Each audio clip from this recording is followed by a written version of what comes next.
Good morning, ladies and gentlemen. Welcome in to Best Ball Breakfast with Bruni. I am your host, Justin Bruni, coming to you from the Fantasy Six Pack Network.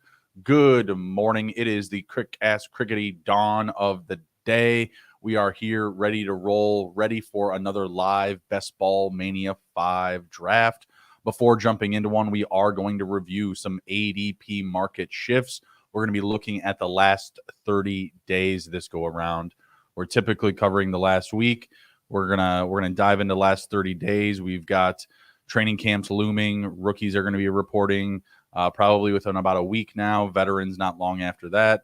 Some camps, they all go together. So we are rolling through the dog days of best ball summer. Go ahead and smash the like button, share the video, and follow the Fantasy Six Pack Network. We're going to be here all best ball summer long to finish off this offseason. Very excited for the upcoming year. I am at, I believe, 86 or 87 drafts now, so we are ticking right along here, well on pace to hit the 150. I did a similar rate last year where, from the drop of Best Ball Mania, I was just constantly flowing drafts in to my exposure. Not really afraid, of the early misses. Last year did the same thing, 25% advance rate, feeling really good about it. And I feel like I'm doing a lot of things better this year specifically. I'm building a little bit more well-rounded teams. Last year, I may have leaned into late tight end a little bit too much. But, when you were doing that and taking a lot of, Trey McBride, Kate Otten, that did play out for you positively in a lot of opportunities. This year, going a little bit more elite, but still taking my back-end shots at that position. But overall, when I'm looking at my teams, I feel a lot better than I did this time last year. So cheers to me. Cheers to orange juice. Let's go. Let's ride. Get our breakfast.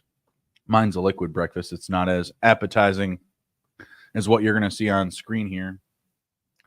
So this is our risers list from the last 30 days. I'm taking it from the top. Demario Douglas, Jalen McMillan, we've talked a lot about them in the previous weeks.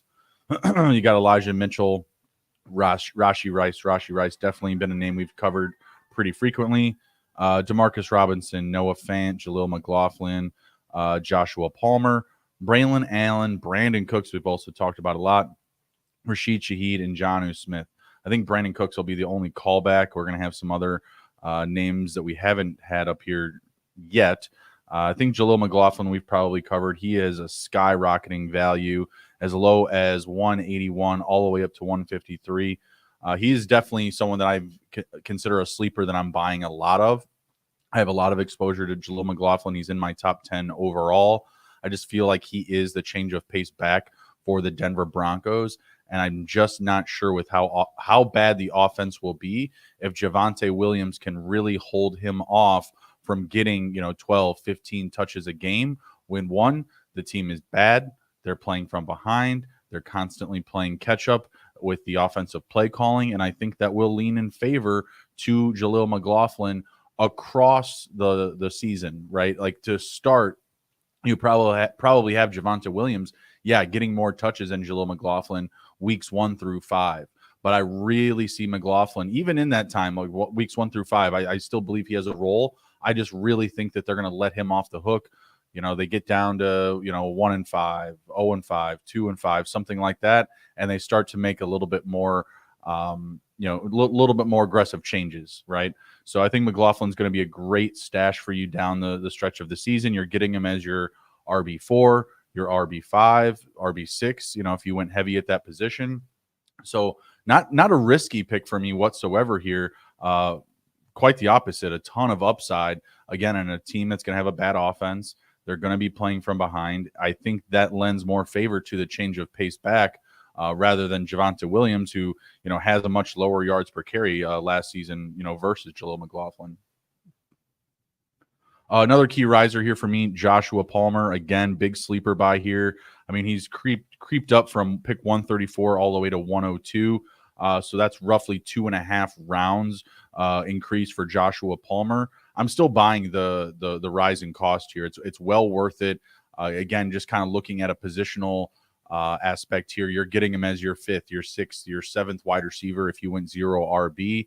So I think it's a very good situation for his cost. And then just looking at the Chargers, I like stacking them with Herbert. You can get them both at an affordable rate. You're paying less for that stack than you are for Herbert and McConkey. McConkey going obviously a little bit higher. So I like that, just the extra value that I'm able to get with Josh Palmer. It's still an offense that I want to be a part of, even with the passing game. Give me Josh Palmer. I will take some shots at Ladd McConkey. And then just kind of sprinkling in, some Quentin Johnston with Justin Herbert. Again, the cost there is just not very high. Everyone's expecting this team to just run, and really put the ball on the ground. I still think there's a lot of opportunity for a big arm QB like Justin Herbert.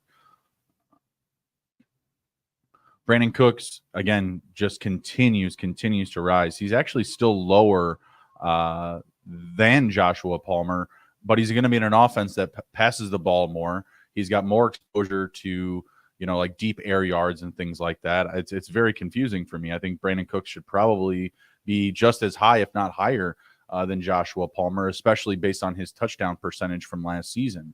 Again, Cooks, very good situation, very good buy candidate.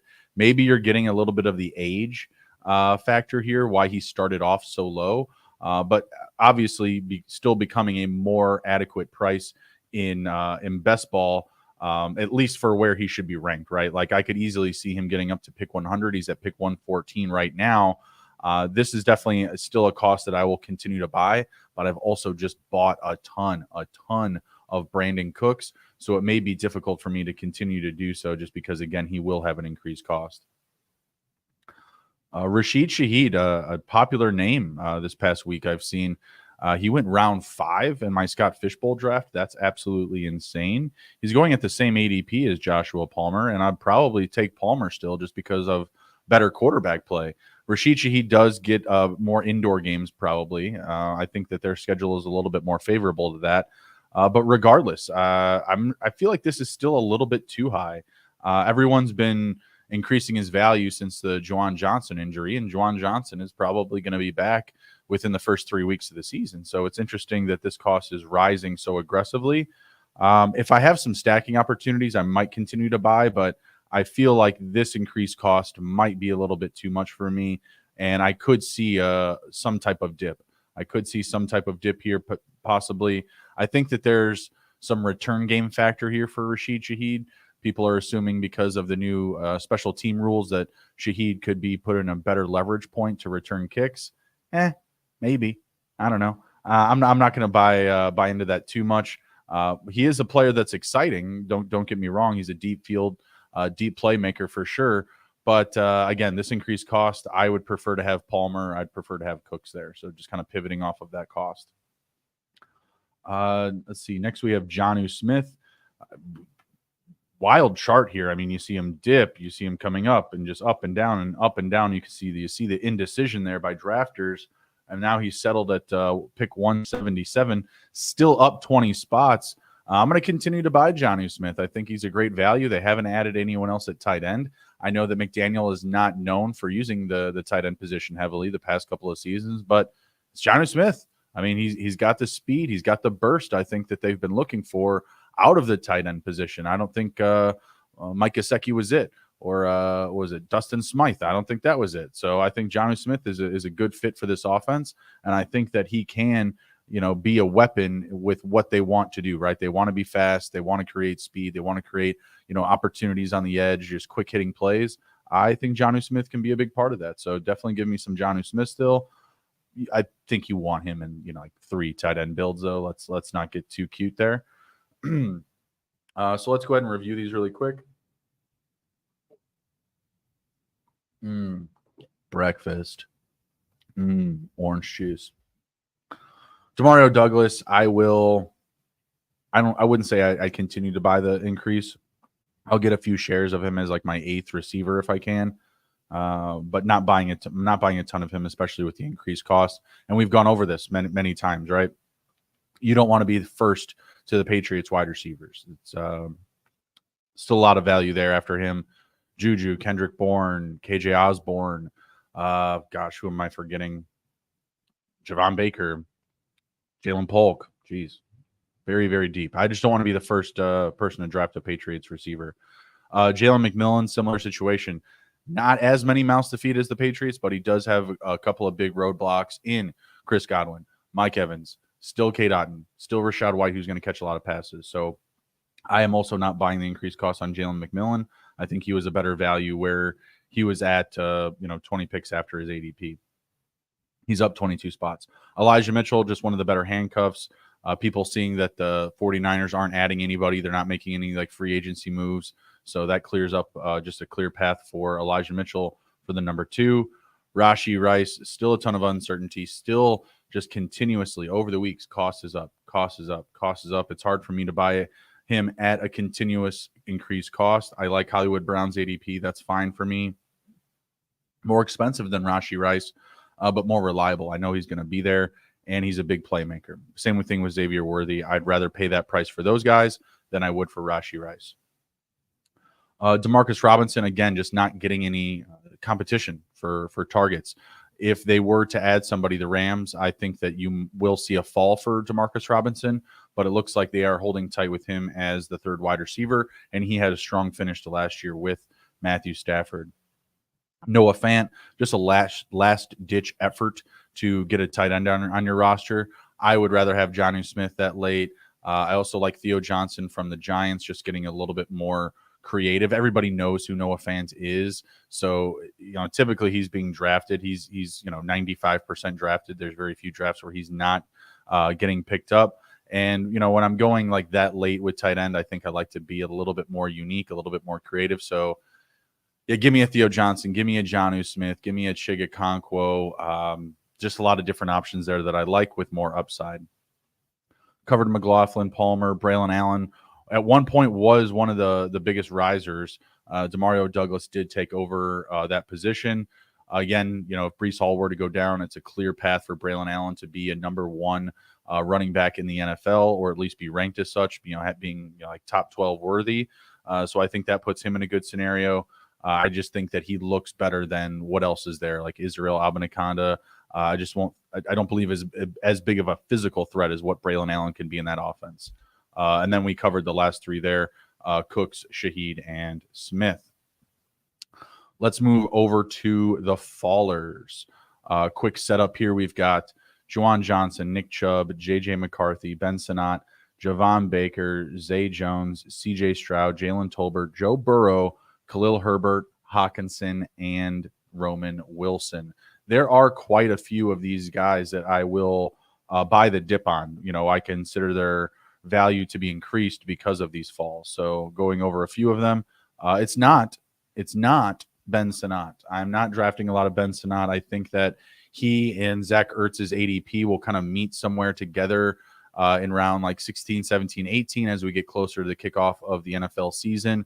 I believe that Ertz is going to have the primary favor for play calling, snaps, touches, etc., to start the season. And I think that clears up more for the public again as we get closer to the start of the NFL season, because everyone still has that taste in their mouth from what Zach Ertz left them last year, just rotting dead on the field, and Trey McBride walking over him and taking all of the potential production that you would have wanted to see from a tight end like Zach Ertz, albeit in his older years.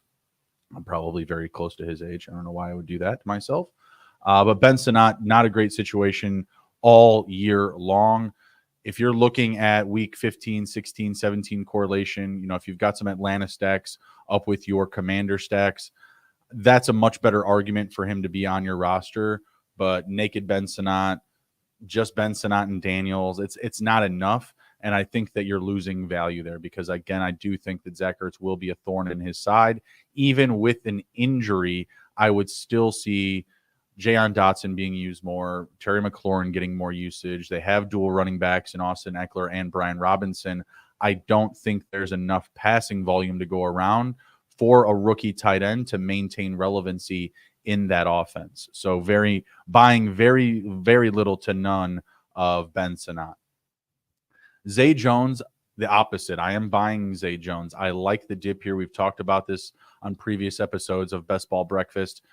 Even last week, I believe we covered Zay Jones. He has the opportunity to potentially lead this team in receiving touchdowns. I don't think he will, but I think he can be number 2 or number 3 in total receiving touchdowns here on this roster.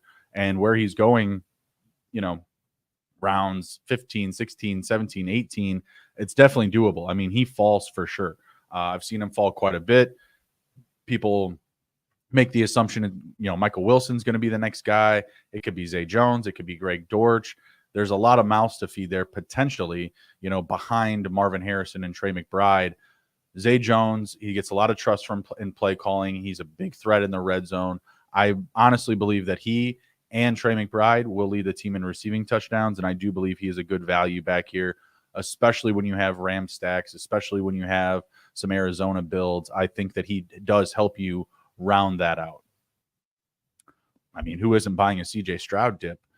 It's CJ Stroud's ADP is very odd. Sometimes he goes as the 3rd QB. Sometimes he goes as the 7th or 8th QB. Sometimes he goes 5 picks ahead of ADP. I've seen him go 22 picks after ADP. Very, very weird player on the board here. It can go either which way. I don't rush to get CJ Stroud, and honestly, I haven't been buying a lot of them because the receivers are very expensive. I don't mind paying Stephon Diggs or Nico Collins price. I prefer Diggs probably the most because he's just like right there in the middle between what I consider too expensive for a Texans receiver and Tank Dell, which is also too expensive, I suppose. So I guess Stephon Diggs is just like, the just right, the 3 little pigs or whatever. Is that the story? Big Bad Wolf, 3rd one just right. I don't think that's it. Something about porridge. I don't know. Wrong breakfast. CJ Stroud, very good value, but don't rush to get him because there's going to be a lot of drafts. If you're volume drafting, he's going to fall to you somewhere. He's just going to fall in your lap. So definitely a dip that I really, really love to buy in CJ Stroud. You just have to have it land in your lap. That's all. Again, he could go as high as 44. He's gone as low as 67. That's a huge spread for someone that's going as QB6. That's a big, wide range there. So get him on the back end of that range if you can. Again, Khalil Herbert, another buy for me. Talk about a volatile chart here. He's been going back and forth anywhere from 176 to 187. And again, just no consistency here from the public. I am buying him just because I still believe that Bears will need to run the ball a lot, even with Caleb Williams. DeAndre Swift has not been a spry chicken in years past, right? Like we've seen injuries with him with Detroit. Big reason why they didn't give him a big contract, and he goes to Philly and plays very well behind a very good play calling and rushing Philly offense, right? So I like Swift this year, but I think Khalil Herbert is a very good handcuff to grab. I know that some folks are really into Roschon Johnson. I just think that if Roschon Johnson is the guy, you don't go get DeAndre Swift. So I don't think the trust factor is as high as Roschon Johnson fans are willing to believe. Buying any dips here from Khalil Herbert. That 176, I think when he went up that high, that was like peak like trade speculation, which very well could still happen. You could still see a move there for Herbert, but I highly doubt it. I think he is going to be sticking around now at this point. And then Roman Wilson. Yeah, absolutely buying Roman Wilson for sure. Love the dip here. I think that peak dip, similar to like Herbert, was trade rumors, right? We all heard about Brandon Ayuk potentially coming over to the Steelers from the San Francisco 49ers. Obviously hasn't happened yet.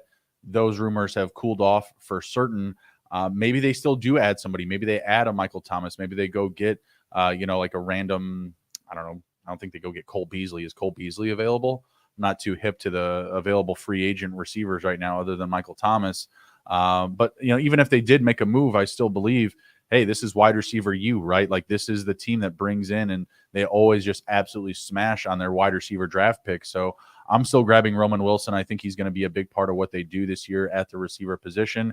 After George Pickens, it's very, very thin, and I could see Roman Wilson rounding out a role for himself. I think Van Jefferson is on that roster. I will definitely take Roman Wilson over Van Jefferson. All right, so kind of rounding out the missing pieces here. Juwan Johnson, obviously just the injury. It sounds like he's going to be back again for weeks 1, 2, 3. So somewhere in that range, he should be healthy. So still buying him, and you can do the Derek Carr and Juwan Johnson stack round 17, round 18. Very easy to pull off there. Nick Chubb, still coming back from the injury. We saw him lift 500 plus pounds yesterday on the Twitter machine. Absolutely love it. Absolutely love it. Dude's getting his body right. I don't know what that means for him as far as playing football. It's not a weightlifting competition, but it certainly bodes confidence for you, if you have been drafting Nick Chubb. And I will continue to draft him as my 4th or my 5th running back. As I told folks, you just don't go creeping up, getting him in your 3rd slot, right? Like, you just don't make him more expensive than he needs to be. There's so many drafts where you're going to be able to get him at value, and maybe he does have an increased cost, and you can kind of chill out on him until you get a little bit clearer idea, because I will not pull him up to my 3rd running back slot on speculation alone because he was lifting some weights. He was specifically running on land not that long ago. They were so specific to say that he was running on land versus like on the moon or in water or on sand, like, where else was he going to run, guys? Where else were we going to test this out? Been running, been sprinting, lifting weights. It's looking like he, will have a role this year. Looks like, as long as he stays healthy, he's going to, have the wherewithal to get back out there and take some touches. Are those bell cow elite touches? I don't know. I don't think so. Still drafting a lot more Jerome Ford than I am Nick Chubb. So a very good value drop for him, of course. But again, give me most ideally as your 5, right? Like, most ideally, he should be your 5th running back drafted. 4th, if you went to like 0 RB, if you're really naked at the position and you're really chasing upside. Let's see, JJ McCarthy, minus 12 spots. You're just getting that news. Sam Darnold, he's going to start the season. How short is his leash? With a JJ McCarthy that, could have trouble coming in, reading plays, audibles, making decisions at the line of scrimmage, just being green, overall. I don't know if the Vikings are really worried about that. I don't think that the way that they've built their roster for this season, that they're all in. They're making a Super Bowl run.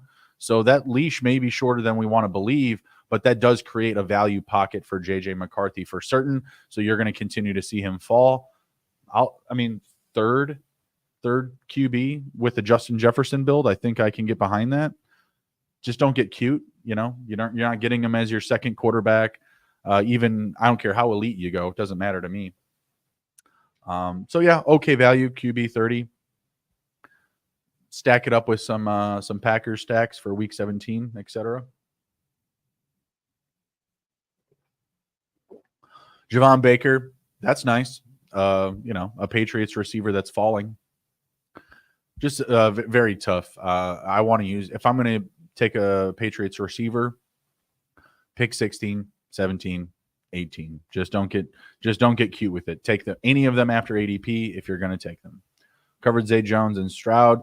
Jalen Tolbert, I've just bought so much Brandon Cooks, it's hard for me to buy a lot of Jalen Tolbert. I'll probably start mixing in some shares if I can get him as like my 8th receiver, just to maybe back up all of the Brandon Cooks that I've taken, because if he were to go down, I'd be in big trouble for sure. Brandon Cook's been relatively healthy outside of I think he had some migraine issues not too far into the past. Nothing really much to say about Jalen Tolbert. He's in a good offense. He could have a spike week or two. Could be a nice week 17 team stack with a Philly player or two that you might have. So doesn't really excite me. Doesn't get me up in the morning. That's for sure. Joe Burrow, people just speculating that he's not going to be 100%, might re-injure himself during the regular season. No, he's going to throw the ball 40, 45, 50 times a game. Give me Joe Burrow. Give me Joey B. Covered Herbert. Hawkinson, again, just more related to injury. Let's get Underdog pulled up here. We need to start getting ready to get into the draft. If you are watching, now would be the time to get ready to jump in. Let's take a peek. I really hope this goes quick because last week it took a good while. Waiting for 10 people. We just missed the window. Lovely. Lovely. So I guess that means we're going to go over some exposures. Should have jumped in a little bit earlier. That's all right. Let's see here. We've got 2 in. Let's see. It's 7:25. So maybe next week we look at like the 7:20 mark or 7:18. We were close. Just missed it. All right. So we're going to pull up Underdog here. Take a look at some exposures. Courtesy of our friends at Best Ball Overlay. I'm not sure how good you can see that. Let's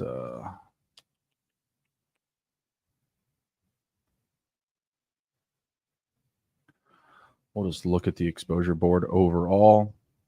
We'll go by positions here. Break down some positions. We should probably also have the draft up, so I actually know when it starts. If you're waiting for your chance, there's still 10 spots open. All right, let's look at some quarterbacks. Will Levis, Jared Goff, Kirk Cousins, Aaron Rodgers, Brock Purdy. And again, this kind of is going back to just how much better I feel about this year, because last year this list was much more riddled with late round QBs. Bryce Young. I did have a fair amount of CJ Stroud, but like Baker Mayfield was on there. Geno Smith. Matthew Stafford was also late round last year. Got hit a lot of him.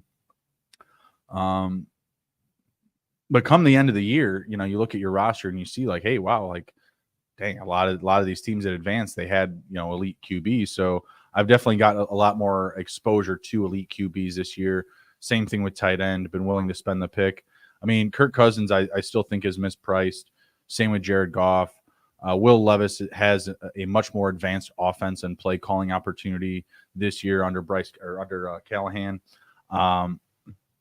Brock Purdy, absolutely love him. Obviously in a top offense in the NFL, top 3 offense out of the 49ers. So a good piece to be a part of. You got 11% of him. My late round guys here are Will Levis and Bryce Young. Have a lot of exposure to Carolina and Tennessee stacks. I look at those as affordable offenses that are on the spot for a turnaround, right? You get Canales in there for Carolina. You look at what he was able to do for Baker Mayfield in Tampa Bay last year. You look at the Titans. They bring in Callahan. They bring in the weapons. They've got Calvin Ridley. They're getting rid of Derrick Henry, which really opens things up, I think, for the quarterback position. Will Levis was absolutely airing it out last year, just chucking the ball down the field. So that combined with Callahan's play calling, bringing back D-Hop, adding in Calvin Ridley, I'm buying a lot of Tennessee Titan stacks. So absolutely love that value there. We've got 9 people to go. If you're looking to jump into the draft, now is the time to do it. Running back, you see Jaleel McLaughlin there. We just got done talking about him, 23% exposure. So Eckler, Chuba Hubbard, Jaleel McLaughlin, Jerome Ford, and Damian Pierce rounding out my top 5.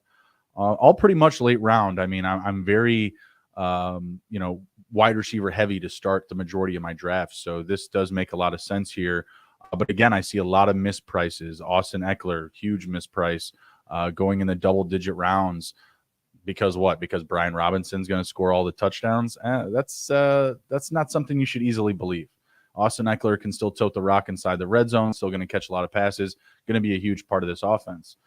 Same with Chuba Hubbard. Everyone's just under the belief, hey, it's going to be Jonathan Brooks at some point. The wheels are going to come off for him, and it's just going to be the Jonathan Brooks show. Again, I think it's just more of an even split down the season, and I think early on that split lends favor to the player with more experience, and I'm going to take that in Chuba Hubbard, 26% drafted. So I got a lot of Chubbard. Definitely an easy late round click for me. Again, attached to all of those Carolina stacks. Jaleel McLaughlin for all the same reasons we've talked about. Jerome Ford for everything that we've talked about with Nick Chubb.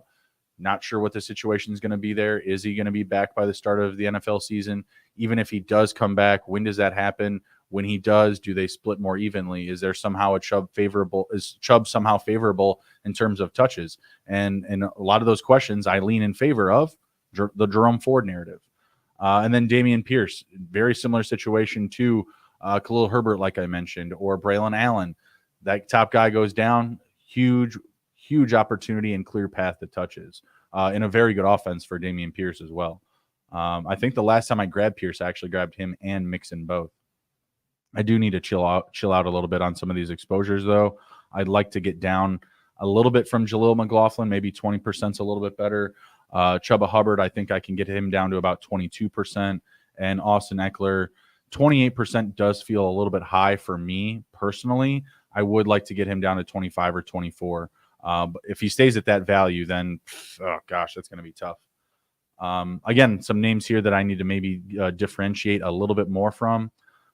This actually says only 82 teams. I wonder if I can reset this because I have more than 82 teams. There you go, 86. Not really a big correction there, but I was just like, hey, wait a minute, I'm missing like 4 teams here. So we are at 86 teams. We're going to be going into draft 87 here whenever it wants to fill up. We've got 8 spots left, people. Let's go. All right, wide receivers, Brandon Cooks, you see it. We already talked about it. Just, again, a massive value in an offense that's going to score a lot of points. It's going to pass the ball a lot. That hasn't added anyone. Like the Steelers, maybe they could add a Michael Thomas. But you know what? At this point, if you haven't done it, I just can't see someone like him coming in and demanding a ton of touches, this close to camp, like coming in and just blowing the socks off of coaches, scouts, play callers, whoever, your positional coach, your like wide receivers coach, whatever. I just don't think you're going to come in right now and do it, and you're just going to blow their socks off and be like, all right, yeah, give this guy 8 to 10 touches a game. If you were that guy, whether it's Michael Thomas or anybody else, you'd probably be on a roster by now. You'd probably already be on a team. It's 7/16. We are reporting to camp in, 8, 9, 10 days. So I think that the window is closing for those opportunities, leaving a guy like Brandon Cooks at an immense value to be even more valuable than he is.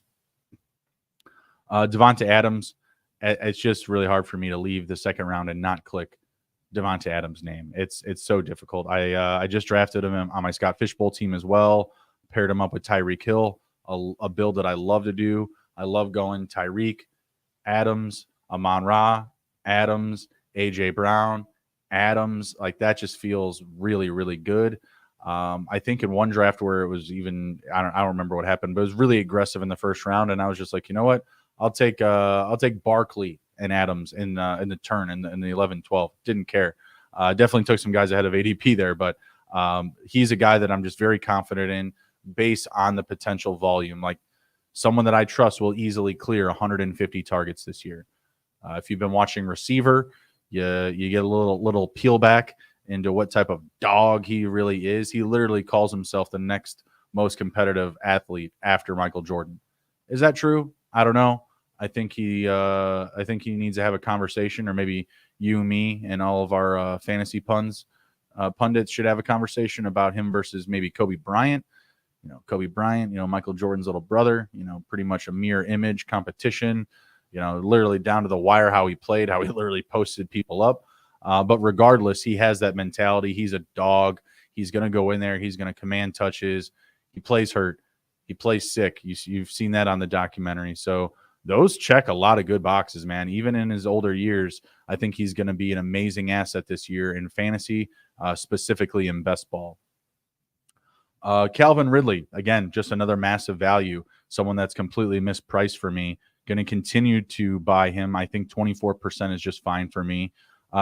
Same for Devonta Adams, but maybe at his cost in round 2, I think maybe we should be down at 20% just because there are some really good options there that, I may not like more than Devonta Adams, but they're also just very, very good. Like, I don't think that taking Chris Olave over Devonta Adams is the end of the world. I just still firmly believe that Adams will have more target share by like a lot. Like, he could have 30 or 40 more targets on the season. And when we're talking about Devonta Adams, what he can do in the red zone, his targets are a little bit more of higher value for me because he has a better quarterback. Well, maybe. I was like, oh yeah, that's an easy one. Now, I mean, Derek Carr wasn't amazing last year, but maybe that's a pretty even QB situation, either Minshew or Aiden O'Connell. I guess in theory, I'd like to think that those guys are potentially better with how bad I've seen Derek Carr play these past couple of seasons. Just absolutely teardrop somebody completely off. Just like, oh, teardrop 8 feet to the left, teardrop 10 yards to the right. Like the guy is just massively inaccurate at times. It's absolutely crazy. Also, what's absolutely crazy is how slow this lobby is moving. Guys, let's go. 8 people. We're going to lose somebody here in a minute. Let's go ahead and smash the like button, share the video, and follow the Fantasy Six Pack Network, because Jesus, we're going to be here for a minute trying to fill this room. It's making me a little upset. Josh Palmer, we've already discussed, 22%. Again, just buying a ton of him. Love the value that we're getting even at an increased cost. Love Justin Herbert. I think the offense is going to be a lot better than what it was last year. More efficient, maybe not as much passing volume, but more efficient, more valuable passing volume. All right, moving over to tight end. Woo! Late tight end. I know I was saying earlier about how much I love my teams because I've been taking less late tight end, but you do see some names in here like Ferguson, Ingram, and McBride mixed in. But I am big on Jatavian Sanders. You know, potentially my Trey McBride this year. Someone that I think has a clear opportunity to just lead the position that late in targets. I don't know a tight end at that range later in the drafts that's going to have more targets than him, just because he has no competition. Yeah, you have Deontay Johnson and Adam Thielen there, but if Bryce Young is taking a step forward, I do believe the inclusion of just safer play calling from Canales, including the tight end, is going to be intricate. It's going to be very important for them. So I think Sanders is going to have a reliable role, no different than these guys behind him, Jonnu Smith and Shiga Okonkwo. There's no competition for these guys. They're going as, round 17, round 18 picks, and there's really no roadblocks ahead of them at the tight end position. They just are, middle after receivers. Tennessee, you've got Hopkins and Ridley. Miami, you've got Tyreek Hill and Jalen Waddle. Well, you know what? Injury in any of those offenses, that should instantly boost up these guys. Same thing with Sanders, with Thielen and Deontay Johnson. Everybody hates Thielen. If he got hurt early, Jatavian Sanders' target share going to be going through the roof. We're up to 7. We got 7. Wake up. Wake up in best ball. Let's go, guys. Let's go. Let's get the juices flowing here. Literally, the orange juice. Hold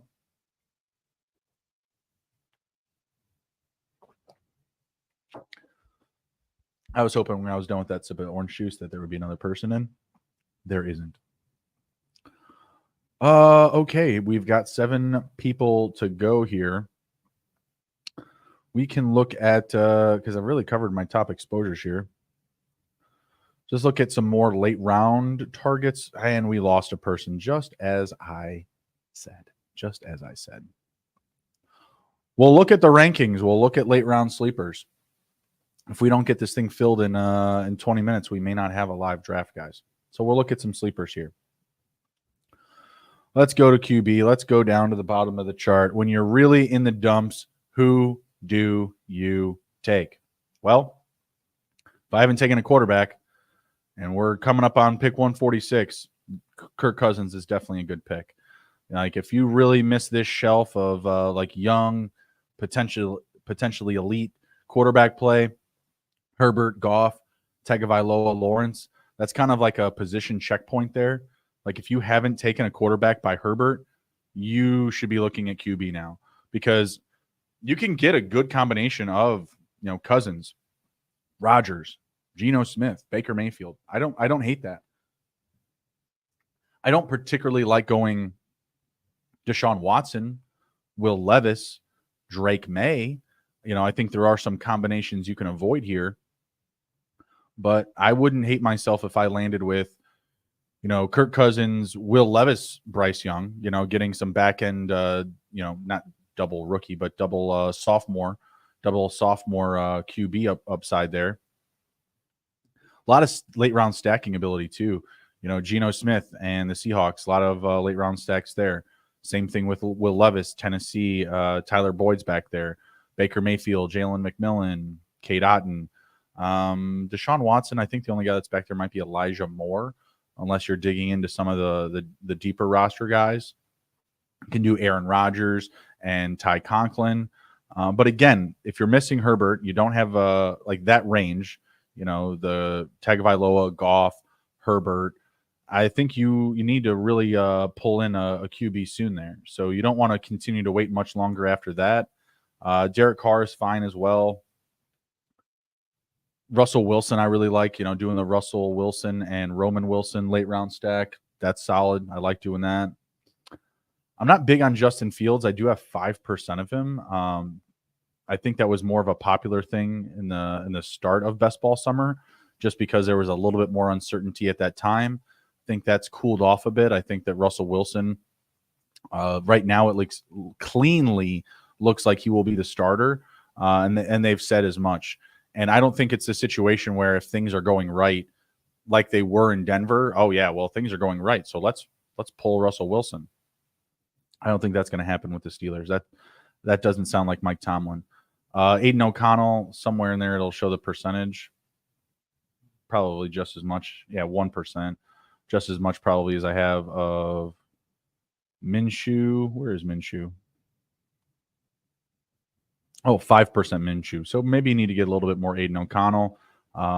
Watching receiver definitely has me a little bit scared for that difference of exposure there. I think O'Connell might have a little more juice than I may want to believe. Hey, 3 spots left. Let's go, people. Let's go. Fill it up. Fill it up. Let's get it filled now.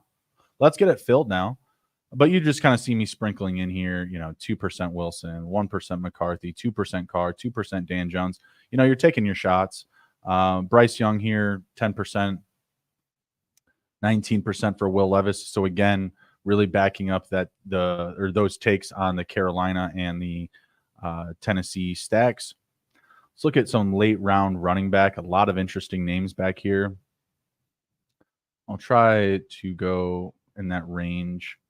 Wow. Jerome Ford moving ahead of Austin Eckler. That's crazy. Jerome Ford just absolutely on the rise. So you have a lot of Ford here, have a lot of Eckler. Haven't drafted any Charbonnet. To me, I'm just so much more into Kenneth Walker. I think that he has still the most upside in that offense. I think if it's the Zach Charbonnet show, I think that the offense will be less potent. And I think you may have more upside in that aspect for the receivers rather than Zach Charbonnet. Just didn't do enough last year to really give me enough confidence to draft him a ton. I think there's a lot of players around him in this space that have clearer paths to every week workloads, like a Rico Dowdle, like a Marshawn Lloyd, of course Eckler, of course Ford, Chase Brown. Only drafted 1% Zeke Elliott, just not a ton of upside there in my opinion. You're just really trying to cash in every single multi-touchdown week that you can. All right, we have just 1 spot left here. We're going to be getting to it here in just a moment. Thank goodness. Just filled. Oh, Lord, mercy. Mercy, that was a minute. Let's get this draft going. They better give me the 101 for this. My God. Making me wait forever. Did I get the 12? I got the 12. See if I know anybody in here. Not enough badges got up this morning. That's the deal here. Typically in these early morning drafts, it's like, 1 through 5 is just red badge, red badge, red badge. We've got 2. To be fair, we've got 2. All right, so let's get this back up on the board here. Again, appreciate everybody that's jumped in. Smash the like button, share the video, follow the Fantasy Six Pack Network. We appreciate you guys. I'm just playing with the screen here, seeing what we got. I thought I had one set up for this, but I guess not. Maybe that'll help you see some exposure, see the board a little bit better. If you're in the chat, you can always just let me know to adjust the screen. It doesn't look good. Try that. All right, pick 12. What are we doing here? What are we doing?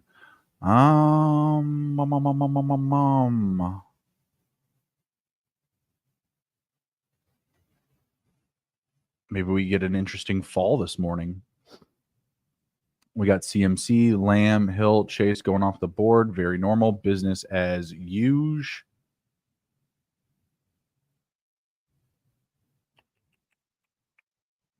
Let's see. I thought I think I had a setting to make this bigger, but I guess not. St. Brown at 5 over Justin Jefferson. Someone's been watching receiver. Somebody's been watching. Breece Hall going at 6. That's a little early. Nice. A.J. Brown goes at pick 9. I think that would have been the player I would have liked to have. Let's see here.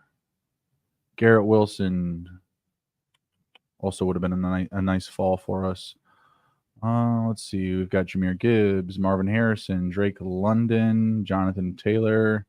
We are going to go Harrison and London. We've only got 7% Harrison and 3% Drake London, who I absolutely love this year.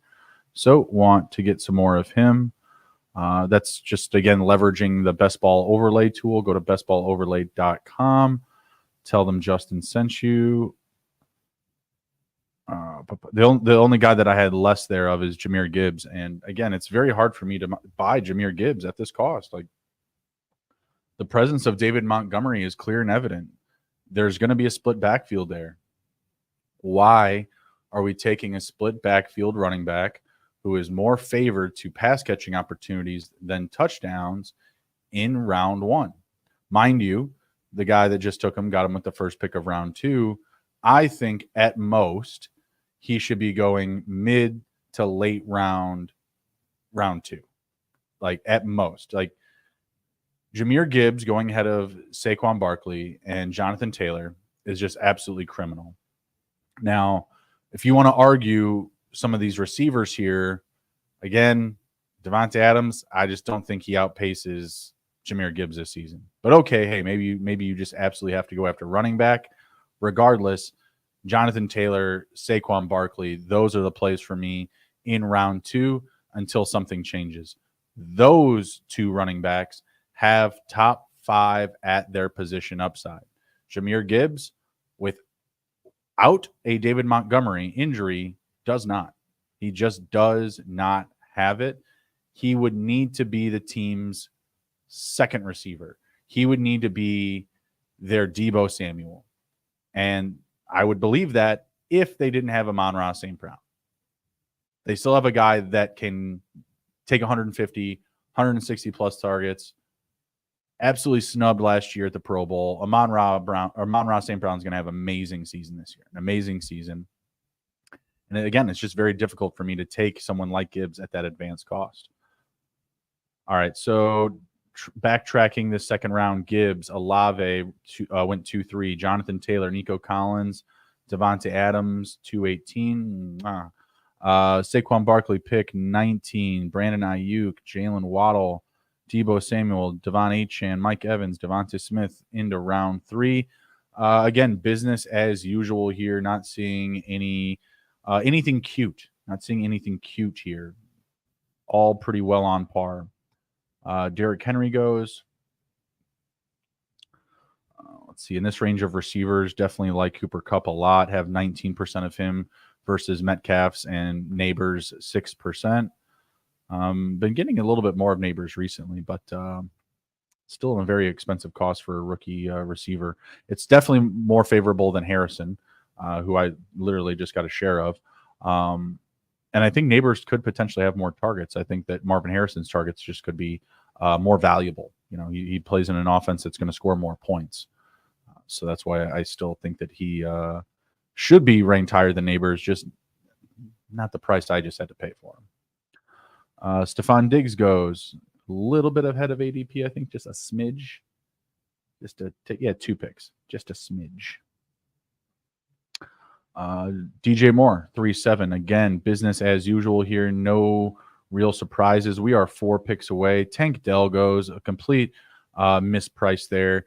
Tank Dell just went ahead of Sam Laporta, Josh Allen, Travis Kelce, Jalen Hurts, Isaiah Pacheco, who will also outscore him.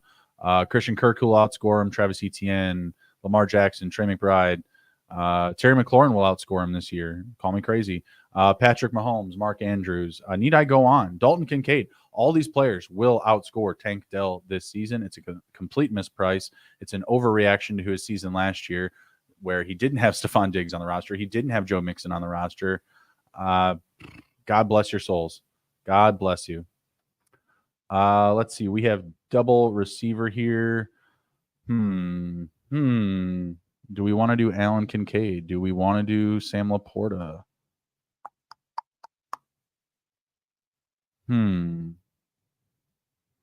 Maybe we'll hold out for Kyle Pitts. Let's do some Josh Allen. Let's do some Josh Allen. Duck it. Duck it, guys. Let's see. We've got week 11, week 12 for buys out of our receivers. Do we want to go Pickens? We've got 10% off. T. Higgins, we've got 12. Christian Kirk, we have a lot of. Let's do. Oh, duck it. Let's do George Pickens. I was about to take more Kirk, but I just know that means I'm going to end up with more Evan Ingram. Kind of an interesting slot there. No stacking. We could have did the Lamar Andrew stack, but we've done that a few times. I want to get some more Josh Allen. The nice thing about Josh Allen is that he's got lots of late round stacking opportunities. I don't think Dalton Kincaid will fall back to me, but I just think Pickens is a better pick than Kincaid at this time. I like that Steelers offense. Pickens now has a clear path, to being the number one guy. I think there's something there for him. And also just being a little bit different there. I think normally I would probably take Kirk. I probably don't have a single setup of these receivers of this build, like Marvin Harrison, London, Pickens. I highly doubt that I have any. Let me see if I can pull that up on Best Ball Overlay. You can go search like all of your unique stacks, and you can see all the builds that you have with specific players. So let's do Marvin Harrison. And then we add in Drake London. I have no teams with that combination so far. Just those two alone. And then adding Pickens. Yep, again, same thing. So that's why I love tools like Best Ball Overlay, is because it helps me create more unique teams versus my exposures versus the guys that I've already taken. So this is definitely a first time here. I know that I've done a few versions of like Tyreek Hill, Devontae Adams, Cooper Kupp, because I just can't stay away from that. Like if you're going to give me that type of target share, I will take that first three receivers or first three picks multiple times. But this setup I have not done. So I like that. I like, trying to get something more unique for myself. Oh God, it would be awesome if Dalton Kincaid fell. That'd be great. Looks like we've got a couple of drafters going wide receiver heavy. That's fine. We're okay with that. We will stay balanced. Just kidding. We're going to do the same thing. I love when people get overly aggressive. It creates more opportunities for us more disciplined drafters. Let's see. Patrick Mahomes. We're up in 7 picks. Let's see if I can see the board here. So we had Mahomes, Kincaid, Brown, McBride, Hurts, Lamar.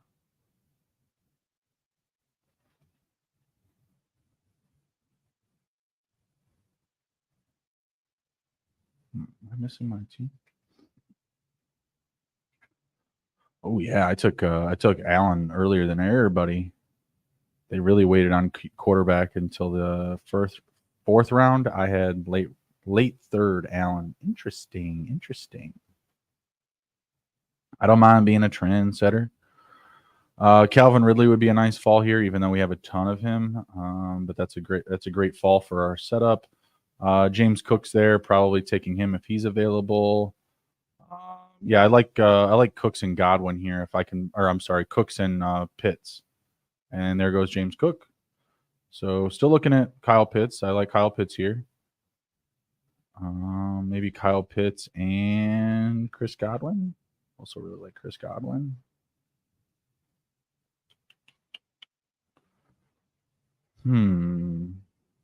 Oh, we are on the clock. Let's go Kyle Pitts. Going Kyle Pitts. And what do we want to do here? I think maybe we go Xavier Worthy. We have 20% of Godwin, and again, just getting a unique build here, something we haven't done before. So I'm good with that. We've got Allen, Harrison, London, Pickens, Worthy, and Kyle Pitts. Yeah, it's different. It's fresh, funky, fresh. Let's get funky. So let's see.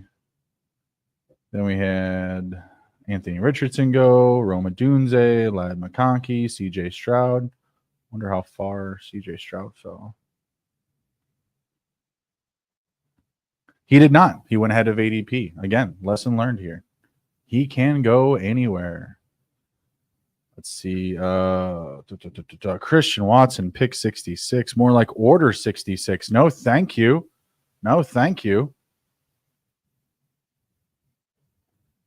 Hard pass on Christian Watson. I like Dontavian Wicks the most, or just whoever falls there. It's a very middled group, and they're going to have very mirroring production. And it's not the mirroring production that you want from, like, let's say, Puka Nacua and Cooper Kupp. You know, we're talking like each guy maybe get 100 targets. Round 6, Deontay Johnson. Let's go. Let's ride. Keeps happening. Doing my part to get him to round 5. Again, haven't really seen anything that's surprising here. I mean, pretty chalky this morning. Pretty chalky. DeAndre Hopkins goes. We're back into round 7.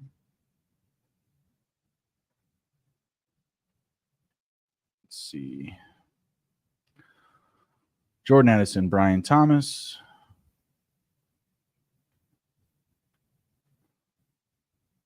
That guy has CeeDee Lamb, Hollywood Brown, and Brian Thomas as his receivers. I don't like that. He has Jalen Hurts, though. Kind of some wasted picks there, I feel like. David Montgomery, pick 76. Aaron Jones, 75. Evan Ingram, 77. Keon Coleman, pick 78. Is that early for Coleman? No, right on time for Coleman as well. Receivers are getting a little more thin. I'm glad that we have 4 at pick 7 here. Feeling good. Again, we have Worthy, Pickens, London, and Harrison. Unique, as we were saying. We do have the Pickens and Worthy week 17 stack or correlation, so I like that. That's nice. I think I'm going to go Kyler Murray here. We're going to go double, or we're going elite QB.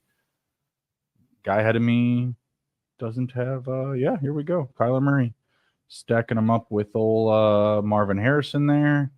And now what do we want to do? We should probably take a running back. I mean, I don't feel like it's necessary, but I really like Zamir White this year. I really like some Zamir White, so but receiver is so thin. I don't know. We'll go with Zamir White. Couldn't make up my mind there. I was thinking Curtis Samuel, but I have a fair amount of him. I don't need Cortland Sutton. I just took him on a couple of teams recently. Yeah, I mean, I could have went double running back there and faded Murray, but I like getting that stack. And then again, I have a lot of opportunity for late round, or not late round, but good value receivers for the Bills, right? So I can get Khalil Shakir. I know Keon Coleman just went; he'll be available. Probably the only guy I can target because I don't think Curtis Samuel will make it. That'd be dope if he did, though. Yeah, Khalil Shakir, Ray Davis, I could stack. Yeah. I mean, naked Josh Allen is just fine too. Could take Marquez Valdez-Scantling with my my last round pick.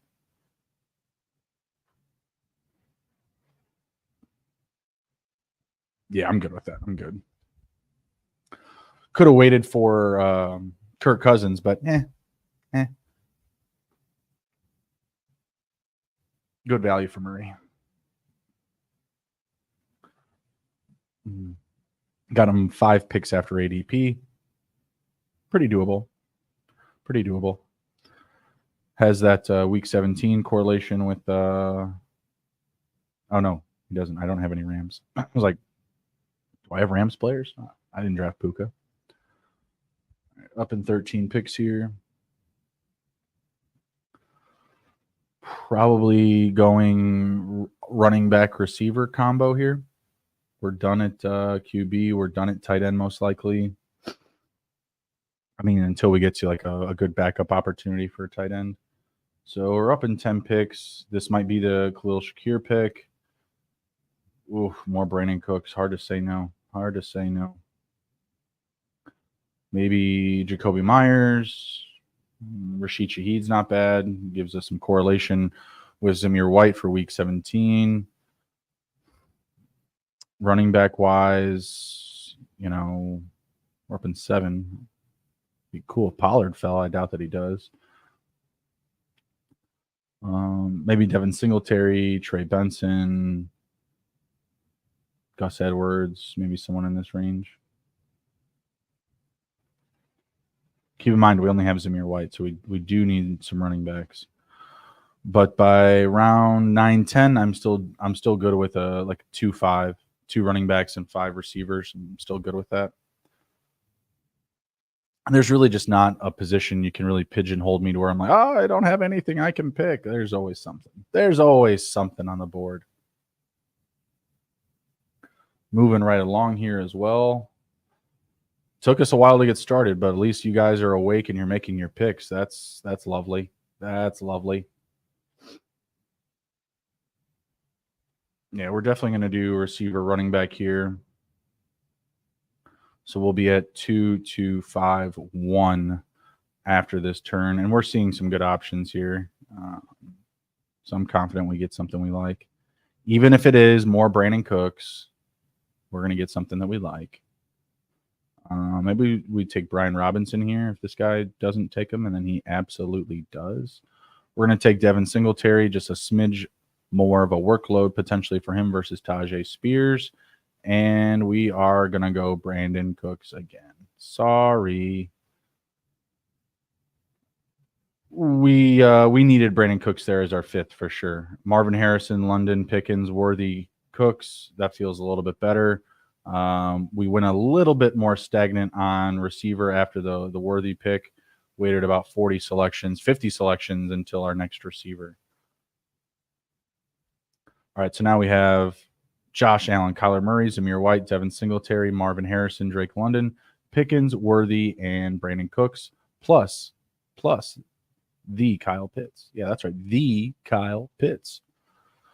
Appreciate everybody watching this morning. Be sure to smash the like button, share the video, and follow the Fantasy Six Pack Network on the YouTube, on the Twitter, on the X, on the Facebooks, wherever you get your fantasy football knowledge.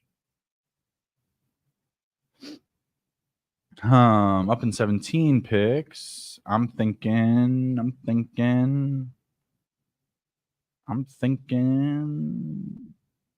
Jayon Dotson, Gabe Davis. I don't know. Marshawn Lloyd. Like a lot of these running backs in this range. Ty Chandler, Marshawn Lloyd, Nick Chubb, who we talked about, Rico Dowdle, who else? Kamani Vidal, Jalil McLaughlin, like all these guys. Receivers, Jacoby Myers, Adonai Mitchell, Dontavian Wicks. Yeah, I like Dontavian Wicks. 14%. I like him. Jerry Jeudy, Mike Williams. Not great. But that's okay because I've already gotten a lot of receivers by now. Unless it's Gabe Davis, and I have 16% of him.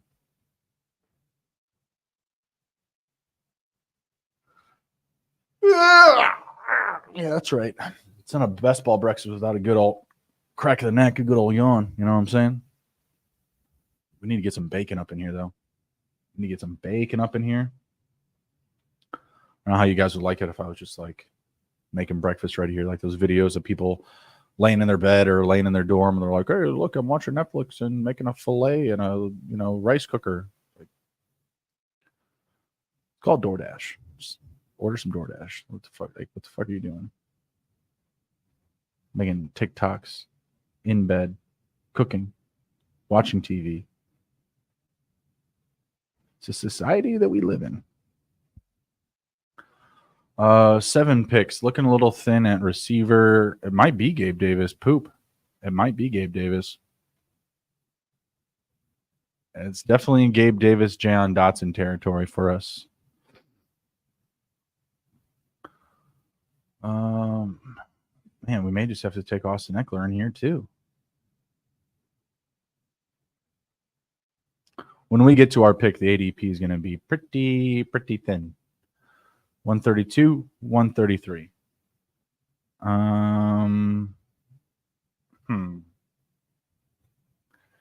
Yeah, I mean, I don't think I want Dalton Schultz, but he's a good pick at his ADP.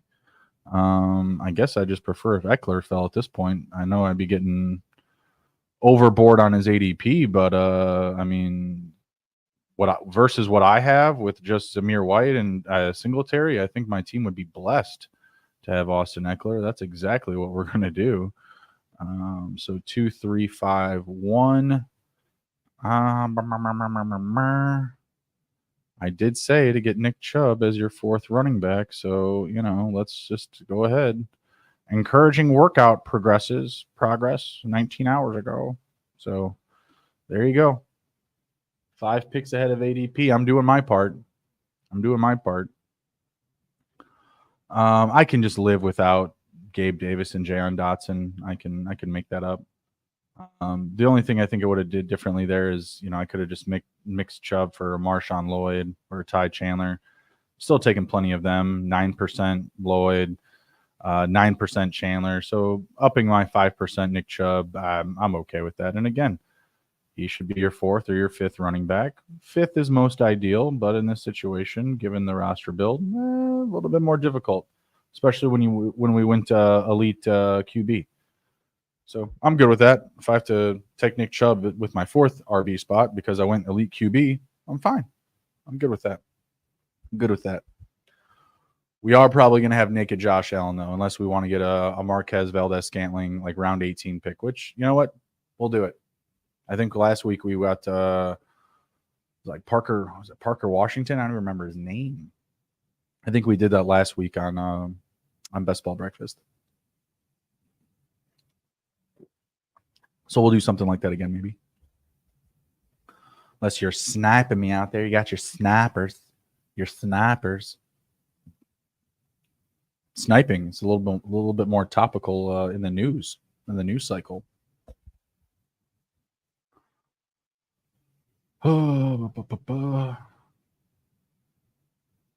right, so we've got Allen Murray, Zamir White, Devin Singletary, Austin Eckler, Nick Chubb, Marvin Harrison, Drake London, George Pickens, Xavier Worthy, Brandon Cooks, Kyle Pitts. You've never seen it before because I've never done it before. Up in 13 picks. Kamani Vidal, I'd like that. I don't think he'll make it to me though. Taking a lot of Chuba Hubbard, taking a lot of Jill McLaughlin. I would like to get off of those two if I can. That's why I think that I'll probably wind up taking one of them because, of course, my situation will not go to plan. I'm getting really thin at receiver here. So I'd like to grab one of them. I might take a Quentin Johnston or a Jermaine Burton. Not sure. This would be wide receiver 6. Gosh, I don't. Looking at receiver here. Maybe Wandell. I don't know. Going to be tough. 156, 157.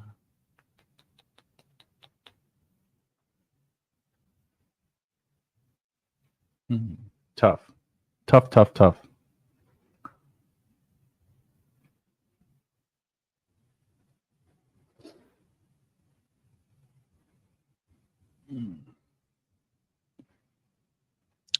5 picks away. Vidal still on the board. Could go Tyler Algier. I got Pitts. I've got London. If there's a time to take them, I guess now would be it. Maybe him and, gosh, one of those receivers, Burton or Johnston. Johnston goes. McLaughlin goes. This drafter is 2. Wow. He went. Took my Kamani Vidal. Aaron Rodgers goes. Yeah, I think we're gonna take Tyler Algier here. Yep, take some Tyler Algier, and then, gosh, tough.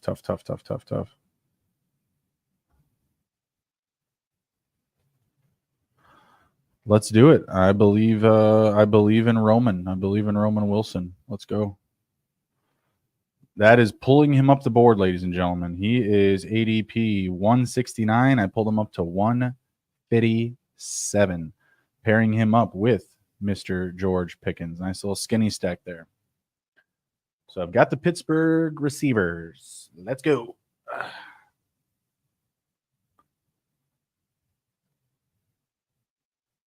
So far, my only double buy with Wilson and Pickens.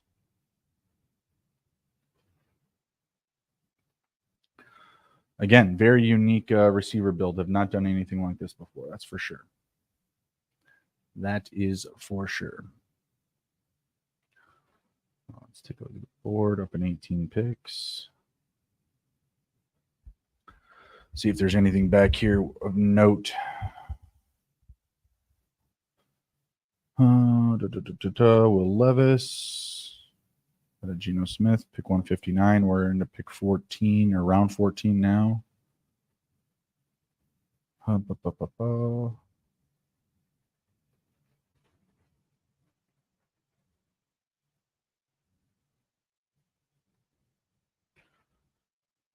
Mike Gesicki, round 14. Ouch. That's not ideal. There we go. We were waiting for something weird to happen, and there it is.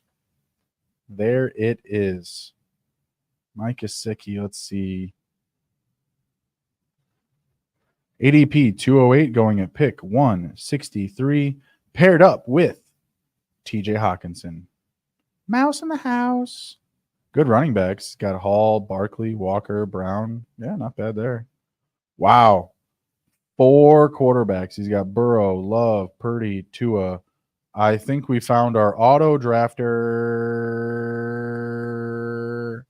Someone got called in a work meeting. Something. You dropped a ball, buddy. 4, 4, 4, 2. Maybe he's doing this on purpose. Maybe he's doing it on purpose. That's not going to work out. That's not going to work out. 4, 4, 4, 2. We're going to have to check out that team come the end of the draft. That's for sure. Jermaine Burton goes. Had a nice little fall there, it looks like.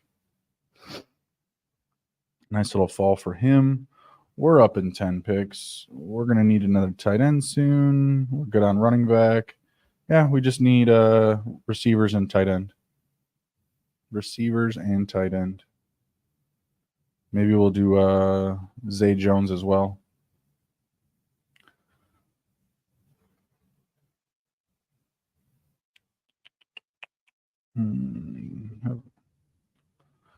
Trying to think what late tight end I might want with this build.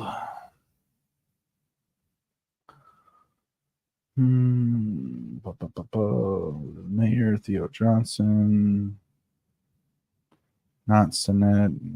Go Zach Ertz. Muth is gone.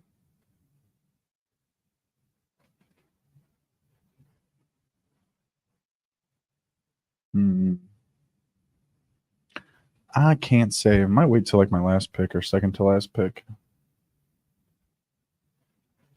I just cannot say. 6 picks away. It's tougher when we got this wait time on the picks. My goodness. Let's see. Feels a little early for Isaiah Likely too, round 15. I could be wrong about that, but feels a little early. Noah Fant, Hunter Henry, Isaiah Likely all going in this round. Then Khalil Herbert. Like I said, we don't need a running back. And then Rashad Bateman goes. This lobby was definitely aggressive with receiver early. No, Ben Sinnott is available.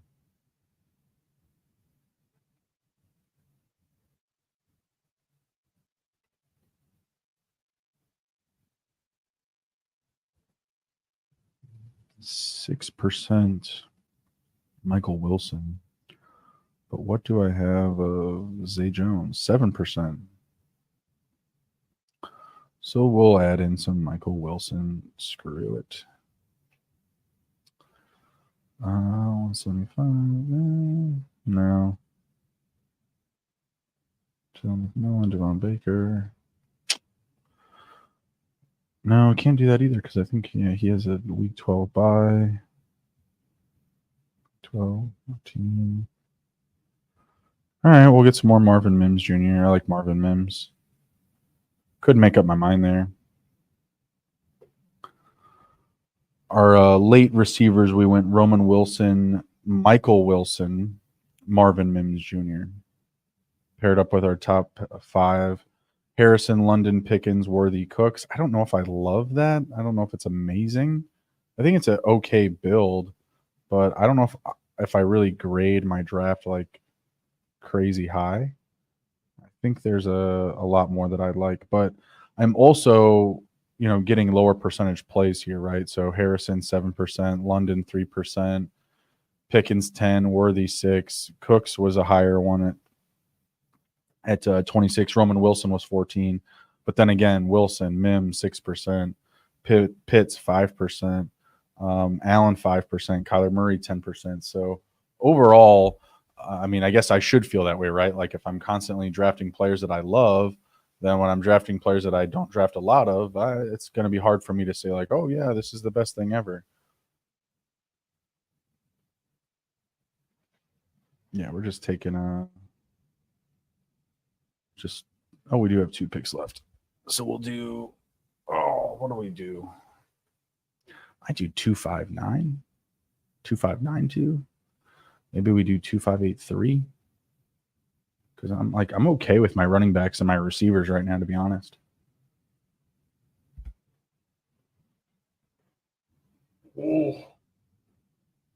Oof. We need more orange juice, guys. We need more orange juice. And some cafefe.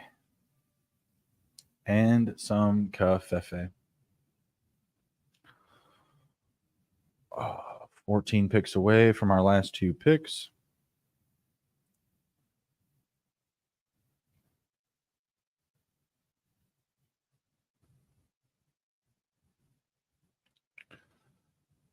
Let's see, get the board back up.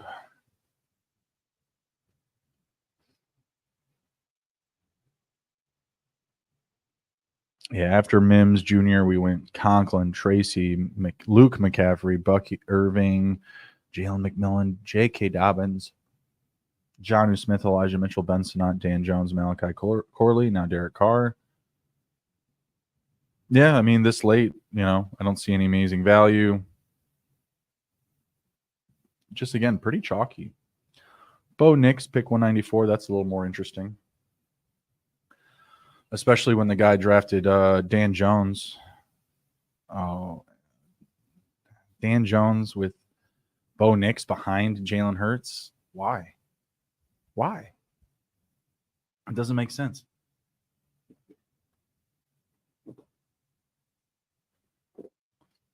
Maybe I'm missing something and they have the same bye week or something.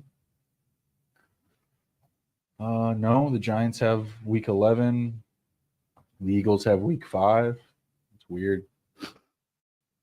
Yeah, I don't like that. If you go elite QB, go elite QB again, or just one. I mean, there's so many other options. Like you just Noah Fant, or I'm sorry, Bryce Young instead of Noah Fant. any of these guys, Baker, Geno, Will Levis, Cousins, Stafford, way more than Bo Nix or Dan Jones. I feel like you can just make that pick up somewhere. 2682, 2583. Hard to say. Not sure what we'll do.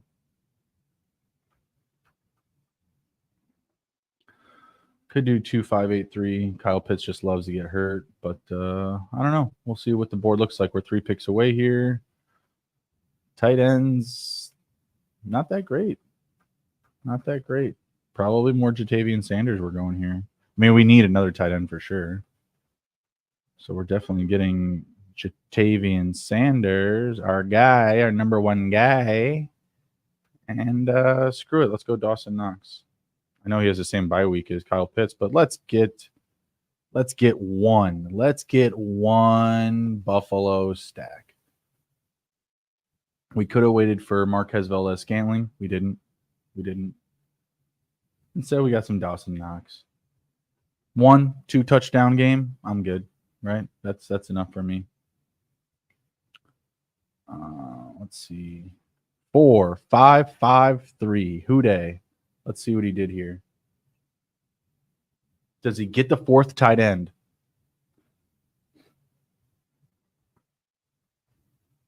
This goes right up there with the guy that overstacked the Houston Texans a few weeks ago on our stream.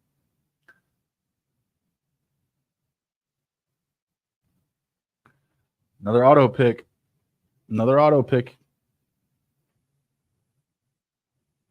Damian Pierce with the 4, 6, 5, 3 build. Some say it couldn't be done. Here it is. Love that. Appreciate you, Houday 11. Mouse in the house. We are going to wrap up my team here because we need to get out of here. We need to get out of this lab here.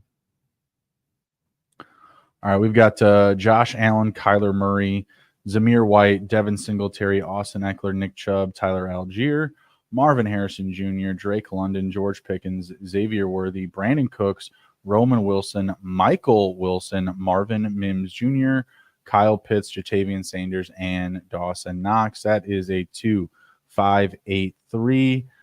I'll give it a 7-4 just because of the great quarterbacks that I went with there with Allen and Murray. But I don't necessarily love it. I mean, I like it. But again, 87th team I've drafted, and there's going to be a lot more, in bulk that I like a lot. So okay team. Appreciate you guys riding with me this morning, coming out, drafting with us, following along for the ADP shift conversation. We'll be back next Tuesday, 7 a.m. doing the same thing. And we will be back to reviewing the last 7 days before training camp, essentially, of ADP. Today, we did the last 30 days. So be sure to go in there, check that out, the top half of the show. Again, appreciate you. Take care. Be well. If you can't be good at it. And, in case I don't see you, good afternoon, good evening, and good night. Later.